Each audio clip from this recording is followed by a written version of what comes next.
Hello বন্ধুরা, hair transplant করে আজ আমার ৫৭ দিন হয়ে গেল। আপনি যদি ভালো একটা রেজাল্ট আশা করেন তাহলে কিন্তু আপনাকে এই ৩ টে বিষয় ভালোভাবে জানতে হবে। ১ম যে বিষয়টি হলো সেটি হচ্ছে ১ম ৩ মাস আপনার কিন্তু চুল পড়তে পারে। যেটি কিন্তু স্বাভাবিক একটা বিষয়। এই ১ম ৩ মাসকে শক লস পিরিয়ড বা শেডিং ফেজ বলা যেতে পারে এবং এই সময় আপনার চুল পড়বে এবং সেই সময় আপনাকে হতাশ হলে চলবে না। ২য় যে বিষয়টি হচ্ছে সেটি কিন্তু আপনার মাথায় যে শ্যাম্পু ব্যবহার করেন সেটা কিন্তু নিজের ইচ্ছামতো ব্যবহার করা যাবে না। ডাক্তার যেভাবে পরামর্শ দেবেন সেইভাবেই আপনি শ্যাম্পু এবং মিনোক্সিডিল ইউজ করবেন এবং প্রপার মেডিসিনগুলো নেবেন সময় মতো। ৩য় যে বিষয়টি হচ্ছে সেটি হচ্ছে আপনার এই সময়টা খানিকটা ডিপ্রেসিং লাগতে পারে। চুল খুব একটা বেশি গ্রো করবে না। কিন্তু আপনাকে সময় নিয়ে ধৈর্য ধরতে হবে।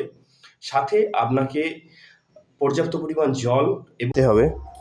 সাথে পর সময় মতো ঘুমোতে হবে অর্থাৎ ৮ ঘন্টা মিনিমাম ঘুমোতে হবে। এই সময় আপনার চুলের গ্রোথ তাহলে আপনি কিন্তু ভালোভাবে দেখতে পাবেন।